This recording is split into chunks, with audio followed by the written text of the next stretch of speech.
오늘 본문에서 벌어지는 일들은 바로 앞에 등장한 독수리와 연결이 됩니다. 그 독수리가 어떻게 외쳤죠? 화라고 외쳤고 세 번을 그렇게 외쳤습니다.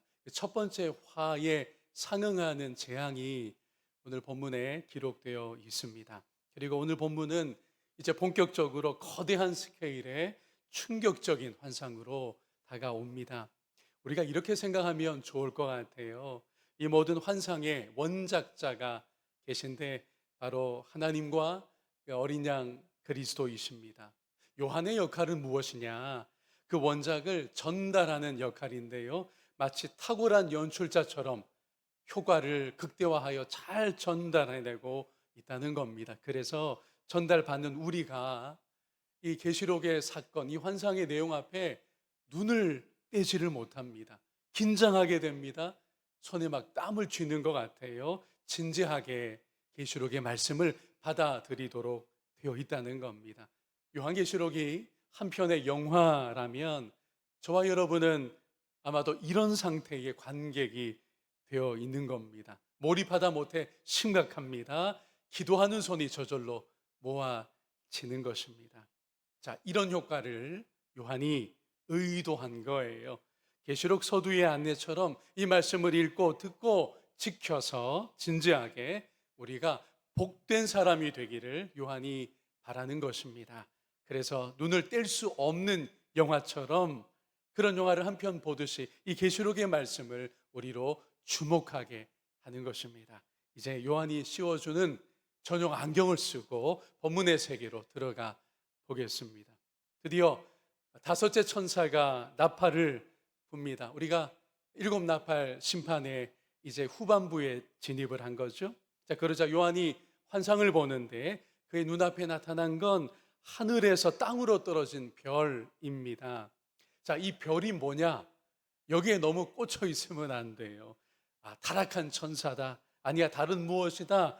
이렇게 특정하지 않았으면 좋겠습니다. 본문이 말씀하시는 데까지만 우리가 가는 겁니다. 구체적으로 언급하지 않는데 그걸 억측해서는 곤란할 수 있다는 것이죠. 우리의 관심은 오히려 어디에 놓여져야 하느냐? 그 존재가 무저갱의 열쇠를 받았다는 것입니다. 무저갱이란 우리가 여러 번 들었습니다. 구약에서는 이스라엘 자손이 건넜던 홍해 바다도 무저갱이라고 일컬어져요. 그러나 주로 죽은 자들이 거하는 곳을 구약에서 무저갱이라고 지칭합니다. 신약에 오면 더 심각한 영역이 됩니다. 왜냐하면 사탄과 악한 영들을 가두는 곳이 무저갱이라고 설명되기에 그렇습니다. 거기서 계시록에서는 짐승들이 나오기도 합니다. 물론 죽은 자들이 가는 곳으로 묘사되는 곳이기도 합니다. 그리고 본문 11절에는 아바돈의 처소이다 라고도 가르쳐 줍니다. 11절 말씀을 볼까요? 그들에게 왕이 있으니 어떻게 지칭됩니까? 무저갱의 사자라. 히브리어로는 그 이름이 아바돈이요, 헬라어로는 그 이름이 아볼루온이더라. 이 아볼루온에 대해서는 우리가 뒤에 가서 이야기를 나누겠습니다. 자, 우리를 더 긴장시키는 장면이 막 전개가 됩니다. 그건 바로 무저갱이 열린다라는 거예요. 그거 닫혀 있어야 될 것 같은데, 열면 안 될 것 같은데 무저갱이 열린다는 겁니다. 2절과 3절을 보겠습니다. 그가 무저갱을 여니 그 구멍에서 큰 화덕의 연기 같은 연기가 올라옵니다. 해와 공기가 그 구멍의 연기로 말미암아 심지어 어두워집니다. 그리고 이어서 등장하고 있는 게 황충입니다. 또 황충이 연기 가운데로부터 땅 위에 나오매 그들이 땅에 있는 전갈의 권세와 같은 권세를 받았다라고 합니다. 무저갱이 열리자 어떤 일들이 지금 벌어지고 있습니까? 우리가 요약을 좀 해볼게요. 이게 이제 본격적으로 나타난 환상이니까요. 큰 화덕의 연기가 올라옵니다. 워낙 광범위해서 태양과 대기가 어두워지기까지 했다는 거예요. 그 연기에 이제 중요합니다. 황충이 섞여 나옵니다. 황충은 메뚜기 떼인데 이것이 악한 영들을 상징하고 나타냅니다. 그러니까 그 거대한 연기는 곧 악한 영들이다라고 이해하면 좋습니다. 악한 영들과 사탄의 역사가 주는 메시지는 이거예요. 그만큼 광범위하고 세다라는 거죠. 우리가 그러하리라 짐작하게 됩니다. 이런 환상의 내용을 만나면 솔직히 두려움이 생길 것만 같습니다. 엄청 마음이 쓰입니다. 아니, 막 그런 일까지 벌어져야 되나요? 상황이 그렇게까지 가야 되나요? 싶은 거죠. 바로 이것이, 그런데 여러분, 요한이 의도하고 있는 효과인 것입니다. 계시록을 진지하게 만나라는 거예요. 계시록을 지나치지 마시오. 오히려 가까이 하여 읽고 그 가운데 주시는 말씀을 지켜야 합니다. 이걸 막 붙들어 두려고 이렇게 장엄하고 상당히 놀랍고 충격적인 환상을 게다가 연출자처럼 아주 효과적으로 우리 앞에 기록해 놓은 것입니다. 이제 우리가 본문의 말씀의 중심이 어디에 있는지를 놓치지 않아야 하겠는데요. 1절에 이미 힌트가 나와 있습니다. 무저갱의 열쇠를 받았다라고 하는 부분이 그것입니다. 즉, 여러분, 이 열쇠를 허락하신 자가 있다는 걸, 이 열쇠를 얼마간 주신 분이 있다는 건데 그 누구입니까? 하나님이십니다. 그러니 여러분, 재앙과 환난과 어떤 혼란스러운 상황이 온다 할지라도 하나님이 주권을 가지십니다. 욥의 고난에 있어서도 하나님은 그러하셨어요. 우리 하나님이 통제하십니다. 하나님이 제한을 두십니다. 4절을 보겠습니다. 그들에게 이르시되 땅에 풀이나 푸른 것이나 각종 수목은 어떻게 해요? 해하지 말고, 하나님이 제한을 두시고 통제하시는 거예요. 오직 이마에 하나님의 인침을 받지 아니한 사람에게만 해하라고 하십니다. 그러니까 땅의 일정 부분, 특히 수목을 손대지 말아라 라고 제한을 두셨고요. 그리고 하나님의 인치심을 받지 않은 사람들만 이 재앙으로 인한 고통을 받는 거다라고 명확하게 선을 그어 주시는 하나님이신 겁니다. 인침을 받지 못한 자들 누구인가요? 어린 양 그리스도께 속하지 않은 사람들을 가리킵니다. 자, 이처럼 우리 하나님이 사탄의 활동에 제한을 두셨습니다. 죽이지는 못하게 제한하시고 기간도 한정하셨어요. 5달 동안입니다. 5절 말씀에 나와 있지요. 그러나 그들을 죽이지는 못하게 하시고 5달 동안 괴롭게만 하게 하시는데, 그 괴롭게 함은 전갈이 사람을 쏠 때의 괴롭게 함과 같더라. 그 괴롭힘이 물론 심해서 이후 내용을 보면 차라리 죽는 게 낫겠소 라고 인침을 받지 못한 이들이 괴로움 속에 놓이게 됩니다. 한편 황충은, 즉 사탄과 악한 영들이 있죠. 우리가 하나씩 오늘 본문의 내용을 잘 정리하면 좋겠어요. 군마와 병거로 묘사됩니다. 즉 호전적이에요. 싸움에 능합니다. 파괴적입니다. 그런데 가만히 보니 금관 비슷한 것을 쓰고 있어요. 왕처럼 행세한다는 겁니다. 하나님을 흉내낸다는 거예요. 여러분, 사탄의 세력은 사악합니다. 비슷하게 나타나고 하나님인 양 흉내내고 광명의 천사인 양 가장하는 것이 바로 사탄의 속성인 것이죠. 이들이 호심경을 갖고 있습니다. 나름대로 다 갖추고 있다는 거예요. 만만치 않은 상대라는 겁니다. 그리고 외모가 묘사되는데 그 내용이 기괴합니다. 아주 기괴합니다. 7절과 8절에 나오는 내용인데, 하나님이 원래 주시는 아름다운 질서를 거부하는 것도 사탄과 더러운 영들의 특징이라고 할 수가 있는 것입니다. 자, 그런데 가장 강조되는 특징이 있어요. 그게 바로 전갈의 권세를 가졌다. 전갈의 꼬리가 쏘는 듯 정말 강렬하다는 거죠. 그 공격이, 그 재앙이 10절 말씀에 이렇게 나와 있습니다. 또 전갈과 같은 꼬리와 쏘는 살이 있어 그 꼬리에는 5달 동안 사람을 해하는 권세가 있더라고 요한이 목도했습니다. 자, 그런데 이 전갈의 권세 막강합니다. 대단한 것 같아요. 예수님이 이미 말씀하신 적이 있어요. 그 복음서 본문이 오늘 이 내용 환상과 연결이 되는데, 그 권세가, 전갈의 권세가 결국 어떻게 될 것인가를 이미 예수님이 말씀해 두신 부분입니다. 누가복음 10장입니다. 예수께서 이르시되 사탄이 하늘로부터 번개같이 떨어지는 것을 내가 보았노라. 내가 너희에게 뱀과 전갈을 어떻게 해요? 밟으며 원수의 모든 능력을 제어할 권능을 주었으니 너희를 해칠 자가 결코 없으리라. 아멘. 예수님도 종말적인 묵시적인 말씀을 몇 차례 하신 적이 있어요. 그 가운데 하나가, 물론 제자들이 전도 나갔다 와서 보고한 내용을 가지고 예수님이 해석해 주신 것이지만 상당히 묵시적인 내용으로 요한계시록 오늘 본문과 손을 잡고 있는 것입니다. 그러니까 어떻게 된다는 거지요? 제자들에게 우리 예수님이 권능을 주시는데, 하늘아버지의 권능이 예수 안에 있는 자들에게 주어지는데 그 권능이 세다는 겁니다. 어린 양 예수 안에 있는 자들이 이긴다는 거예요.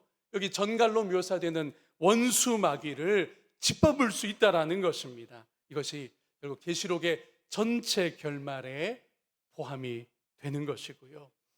그러니 저와 여러분이 예수 안에 있다면, 어린 양 예수를 경배하고 그분을 찬양하는 자들이라면 어떤 환난과 혼란스러운 상황이 오더라도 염려하고 불안할 이유가 없는 것입니다. 담대하게 믿음의 길을 계속 나아가는 저와 여러분인 줄로 믿습니다. 우리가 또 하나 연결할 것은 처음부터, 애초부터 사탄 마귀가 멸망할 운명이었다라고 하는 중요한 사실입니다. 창세기 3장 15절에 바로 그 원복음이라 불리는 말씀이죠. 함께 읽어보겠습니다.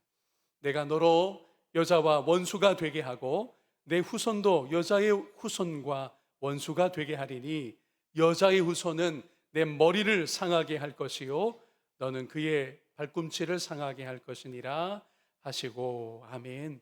아담 하와의 불순종 타락 후에 하나님이 주신 중요한 말씀입니다. 이 계시록까지 가는 원복음이라고 하지요.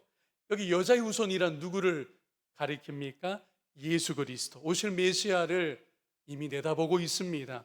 뱀은요, 혹은 오늘 본문과 연결하여, 아니 복음서에서 예수님 주신 그 전갈과 연결해서도 사탄 마귀를 나타냅니다. 사탄이 그리스도를 십자가에 못 박히도록 역사했어요. 이것이 발꿈치를 상하게 한다라는 표현의 뜻입니다. 그렇게 이루어졌어요. 그리스도의 십자가 죽음은 그러나 오히려 승리의 자리가 되었습니다. 그 승리가 부활로 입증되었습니다. 그래서 그리스도의 십자가 부활이 무엇을 해내셨느냐? 사탄의 왕국의 머리를 짓밟은 거예요. 머리를 그냥 짓누른 겁니다. 결정타를 날린 거예요. 예수님이 이기신 자가 되신 겁니다. 우리도 어린 양 그리스도의 승리에 참여하고 있는 것이고요. 이제 마지막으로 무저갱의 사자 아볼루온을 살펴보겠습니다. 아볼루온은 우리가 본문에서 앞서 읽었지만 히브리어 아바돈을 헬라어로 음력한 것입니다. 이것이 굳이 아볼루온이라는 헬라어 발음입니다라고 요한이 콕 집어 기록한 의도가 있어요. 그건 여러분 한번 잘 보세요. 아볼루온이라는 그 의미, 그 소리가 당시 만연해 있던 아폴론 우상 숭배와 연결되기에 그렇습니다. 아볼루온 그리고 아폴론, 태양의 신이 아폴론입니다. 이 소아시아 지역을 비롯해서 많은 곳에서 태양의 신 아폴론을 숭배하고 있었다는 거죠. 그런데 그 결론이 어떻게 되느냐? 아폴론 숭배가, 아폴론 신을 숭배하는 자들이 오히려 오늘 본문 내용 그대로 괴롭힘과 파멸만 당하게 된다라고 하는 분명한 일깨움을 주기 위해서 히브리어로만 얘기해도 되는데 아바돈인데 그게 헬라어로 아볼루온입니다 라고 설명을 달아 놓았다라는 것입니다. 이제 오늘 말씀을 정리하겠습니다. 사랑하는 여러분, 환난과 재앙이 올 수 있어요. 우리가 이 마지막 때로 갈수록 어떤 상황이 구체적으로 일어날지 알 수 없습니다. 묵시적이고 온통 환상의 언어로 요한계시록은 그러나 우리로 주목하게 하고 이 계시록 가운데 주시는 말씀을 지키도록 굉장히 독려하고 있는데요. 어떤 환난과 혼란한 상황이 오더라도 어린 양 예수 안에 있는 자들은 안전하다는 것을 여러분이 굳건하게 붙드시기를 바랍니다. 오늘 말씀만 해도 그래요. 하나님의 인을 맞지 않은 자들에게 허락되는 고통이고 환난이라는 것을 우리가 보았습니다. 그리고 여러분, 궁극적으로 사탄의 세력의 역사는 패배합니다. 무너지게 되어 있어요. 대단히 강해 보이지만 예수 그리스도의 십자가 부활로 이미 결정타를 얻어맞고 지금은 목숨을 부지하고 있는 상태라는 걸 여러분이 꼭 아셔야 합니다. 이미 그 머리가, 정수리가 짓밟혔다는 것을 우리는 마음에 두어야 한다는 것이죠. 이 땅을 살면서 우리 현실에 개인의 신앙에 적용하면 뜻밖의 어려움이 올 수 있어요. 시험이 다가올 수도 있습니다. 눈물 나는 일이 주어질 수도 있어요. 그럼에도 불구하고 이 모든 것 위에 하나님이 주관하고 계시고 여전히 하나님은 우리의 삶, 우리의 인생, 우리의 믿음의 여정을 다스리고 계시는 줄로 믿습니다. 오늘 본문의 중요한 교훈이었어요. 그러니 하나님의 이 위대한 드라마, 그 가운데 우리를 부르셔서 한 믿음의 인생을 살게 하시는 우리의 연약한 인생에도 하나님은 동일하게 인도하시고 주관하시고 합력하여 선으로 승리로 만들어 가시는 줄로 믿습니다. 담대하십시오. 그리고 가장 중요한 것, 오늘도 우상 숭배가 다른 형태로 존재합니다. 사람들이 돈을 숭배하기도 하고 명예를 숭배하기도 하고 세상에 보잘것없는 그 무엇에 마음과 모든 게 빼앗겨서 그 밑에 종노릇하고 그걸 경배하는 자리에까지 나아가는 똑같은 원리가 우리 시대도 있어요. 오늘 본문은 그렇게 우상 숭배하는, 콕 집어서 아폴론이라고 하는 당시 대단했던 태양신을 소아시아 지역에서 많이 숭배했거든요. 그렇게 숭배한 이들이 그러면 아폴론 신으로부터 좋은 것 받느냐, 복 받느냐, 안전하게 되고 번영하느냐, 오히려 그 반대라는 것을 우리가 본 겁니다. 어려움만 당하고 끔찍하게 차라리 죽는 게 낫겠다 해도 죽지도 못하는 그런 어려움이, 괴로움이 우상 숭배자들에게 오히려 주어진다는 거죠.